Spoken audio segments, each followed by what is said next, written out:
ನೇರ ಮಾತು, ಕಣ್ಣಲ್ಲಿ ಕಣ್ಣಿಟ್ಟು. ಇದು ರಿಪಬ್ಲಿಕ್ ಕನ್ನಡ. ನಾನು ರಮ್ಯಾ. ನಾನು ಪ್ರೀತಿ ರಾಕೇಶ್. ಏನೆಲ್ಲ ಸುದ್ದಿಗಳಿವೆ ಅಂತ ನೋಡ್ತಾ ಹೋಗೋಣ. ರಾಷ್ಟ್ರ ರಾಜಧಾನಿಗೆ ಕಾಂಗ್ರೆಸ್ ನಾಯಕರು ಲಗ್ಗೆ ಇಟ್ಟಿದ್ದಾರೆ. ಕೇಂದ್ರ ಸರ್ಕಾರದಿಂದ ರಾಜ್ಯಕ್ಕೆ ಆಗಿರೋ ತೆರಿಗೆ ಅನ್ಯಾಯವನ್ನ ಖಂಡಿಸಿ ಪ್ರತಿಭಟನೆ ನಡೆಸಲು ವೇದಿಕೆ ಸಜ್ಜುಗೊಂಡಿದೆ. ಇದೆಲ್ಲದರ ಸಿದ್ಧತೆ ನೋಡಿಕೊಳ್ಳೋಕೆ ಡಿಕೆ ಬ್ರದರ್ಸ್ ಈಗಾಗಲೇ ದೆಹಲಿಗೆ ರೀಚ್ ಆಗಿದ್ದಾರೆ. ಈ ಕುರಿತು ಒಂದು ರಿಪೋರ್ಟ್ ಇಲ್ಲಿದೆ ನೋಡಿ.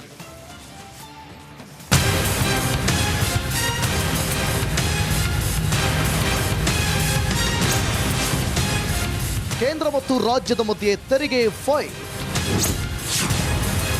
ದೆಹಲಿಯಲ್ಲಿ ಕಾಂಗ್ರೆಸ್ ನಾಯಕರ ಪ್ರೊಟೆಸ್ಟ್.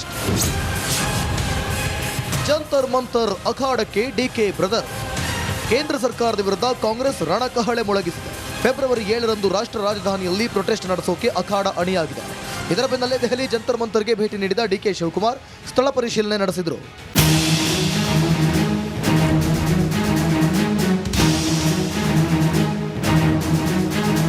ರಾಜ್ಯದಲ್ಲಿ 26 ಬಿಜೆಪಿ ಸಂಸದರಿದ್ರು ಕೇಂದ್ರ ಸರ್ಕಾರದಿಂದ ಅನುದಾನ ತರೋ ಕೆಲಸ ಮಾಡ್ತಿಲ್ಲ. ಕೇಂದ್ರ ಸರ್ಕಾರವು ಕರ್ನಾಟಕದ ನೆರವಿಗೆ ನಿಲ್ತಿಲ್ಲ ಅಂತ ಡಿಸಿಎಂ ಡಿಕೆ ಶಿವಕುಮಾರ್ ಕಿಡಿಕಾರಿದ್ರು.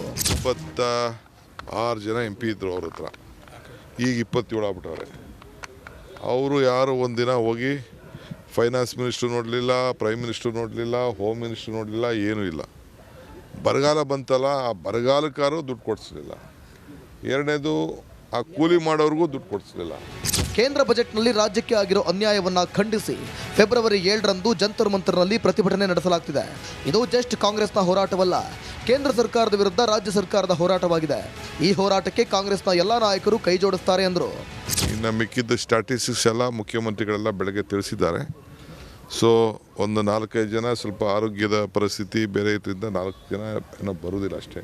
4-5 ಜನ ಇಲ್ಲಿವರೆಗೂ ನಮಗೆ ರಿಕ್ವೆಸ್ಟ್ ಮಾಡ್ಕೊಂಡಿದ್ದಾರೆ. ಕೆಲವರು ಆಲ್ಮೋಸ್ಟ್ ಎಲ್ಲ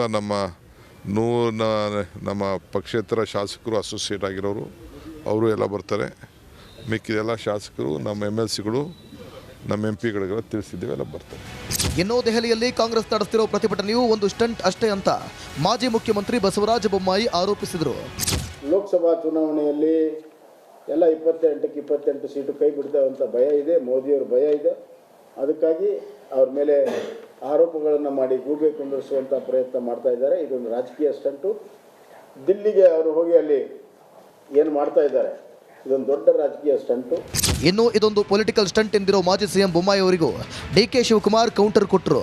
ನೀವ್ಯಾಕೆ ಭದ್ರಾ ಮೇಲ್ದಂಡೆ ಯೋಜನೆಗೆ ಅನುದಾನ ಘೋಷಿಸಿದ್ರೆ ಅದಾದ ನಂತರ ಯಾಕೆ ಅನುದಾನ ಕೊಡಿಸ್ತಿಲ್ಲ ಅಂತ ಪ್ರಶ್ನೆ ಮಾಡಿದ್ರು. ಯಾಕೆ ಅನೌನ್ಸ್ ಮಾಡಿದ್ರಿ? ನಿರ್ಮಲಾ ಸೀತಾರಾಮನ್ ಅವರು ಅವರ ಬಜೆಟ್ ಓದಬೇಕಾದ್ರೆ ನಾನು ಅಪ್ಪರ್ ಭದ್ರಾ ಪ್ರಾಜೆಕ್ಟ್ಗೆ ಕೊಡ್ತೀನಿ ಅಂತೇಳಿ ಅವ್ರು ಹೇಳಿದ್ರು. ಅದನ್ನು ತೆಗೆದುಕೊಂಡು ನಿಮ್ಮ ಬಜೆಟಲ್ಲಿ ನೀವು ಅನೌನ್ಸ್ ಮಾಡಿದ್ರಿ. ನಿಮ್ಮ ಬಜೆಟಲ್ಲಿ ನೀವು ಅನೌನ್ಸ್ ಮಾಡಿದ್ಮೇಲೆ ಅವ್ರ ಬಜೆಟಲ್ಲಿ ಅವ್ರು ಅನೌನ್ಸ್ ಮಾಡಿದ್ಮೇಲೆ ಆ ದುಡ್ಡು ಕೊಡಿಸ್ಬೇಕಾದ್ದು ಯಾರ್ದು? ಏನು ಸ್ಟೆಂಟ್ ಆಯಿತು? ನಿಮಗೇನೋ ಬಾಯಿ ಇಲ್ಲ ಅಂದರೆ ನಮ್ಗೆ ಬಾಯಿ ಇಲ್ವಾ? ನೀವು ನ್ಯಾಯ ಕೊಡಿಸ್ಬೇಕಾಯ್ತು. ಸ್ಟೆಂಟ್ ಏನು? ಮತ್ತೆ ಯಾಕೆ ನೀವು ಓದಿದ್ರಿ? ನೀವು ಯಾಕೆ ನಿಮ್ಮ ಬಜೆಟಲ್ಲಿ ಸೇರಿಸ್ಕೊಂಡ್ರಿ? ಒಟ್ನಲ್ಲಿ ಇಷ್ಟು ದಿನ ರಾಜ್ಯದಲ್ಲಿ ಹಲ್ಚಲ್ ಎಬ್ಬಿಸಿದ್ದ ಪ್ರೊಟೆಸ್ಟ್ ಪಾಲಿಟಿಕ್ಸ್ ರಾಷ್ಟ್ರ ರಾಜಧಾನಿಗೆ ಶಿಫ್ಟ್ ಆಗಿದೆ. ಫೆಬ್ರವರಿ 7ರ ಆ ದಿನದ ಮೇಲೆ ಎಲ್ಲರ ಲಕ್ಷ್ಯ ನೆಟ್ಟಿದೆ. ಬ್ಯೂರೋ ರಿಪೋರ್ಟ್, ರಿಪಬ್ಲಿಕ್ ಕನ್ನಡ, ನವದೆಹಲಿ. ಕರಾವಳಿಯ ಹಿಂದುತ್ವದ fire brand Arun Puthila BJP ಸೇರ್ಪಡೆ ವದಂತಿ ಬೆನ್ನಲ್ಲೇ ಮಹತ್ವದ ಸಮಾಲೋಚನೆ ಸಭೆ ನಡೆದಿದೆ. ಬಿಜೆಪಿಗೆ ಪುತ್ತಿಲ ಪರಿವಾರ ಷರತ್ತು ವಿಧಿಸಿದೆ. ಈ ಕುರಿತ ಪೊಲಿಟಿಕಲ್ ಸ್ಟೋರಿ ನಿಮ್ಮ ಮುಂದೆ.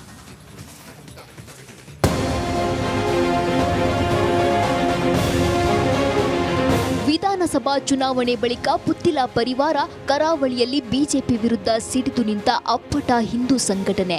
ದಕ್ಷಿಣ ಕನ್ನಡ ಜಿಲ್ಲೆ ಪುತ್ತೂರು ವಿಧಾನಸಭಾ ಚುನಾವಣೆಯಲ್ಲಿ ಪುತ್ತೂರು ಕ್ಷೇತ್ರದ ಟಿಕೆಟ್ ತಪ್ಪಿದಾಗ ಬಿಜೆಪಿ ವಿರುದ್ಧ ತೊಡೆತಟ್ಟಿ ಸೋತ್ರು ಪುತ್ತಿಲ ಪರಿವಾರ ಸಂಘಟಿಸಿ ಸಂಚಲನ ಮೂಡಿಸಿದವರು ಅರುಣ್ ಕುಮಾರ್ ಪುತ್ತಿಲ.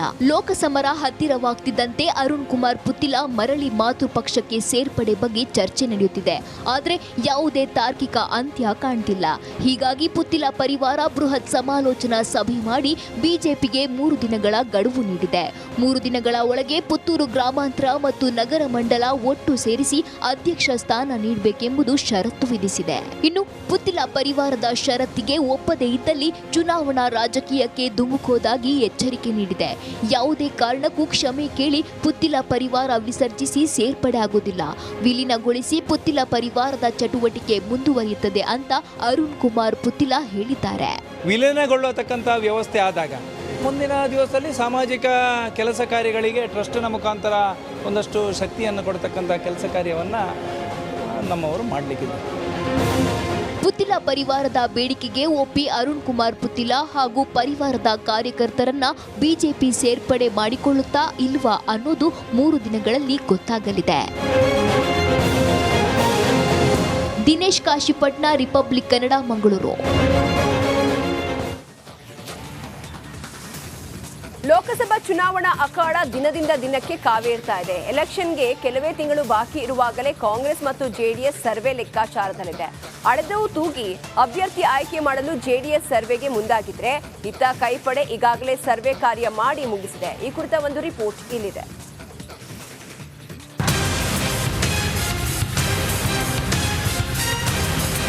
ಕೋಲಾರ ಲೋಕಸಭಾ ಅಖಾಡ ದಿನದಿಂದ ದಿನಕ್ಕೆ ರಂಗೇರ್ತಾ ಇದೆ. ಘಟಾನುಘಟಿ ಕಲಿಗಳನ್ನ ಮತಯುದ್ಧಕ್ಕೆ ಇಳಿಸಲು ದಳಪತಿ ಮುಂದಾದ್ರೆ ಎತ್ತ ಹಸ್ತಪಾಳೆಯ ಮಾಸ್ಟರ್ ಪ್ಲಾನ್ ರೂಪಿಸಿದೆ.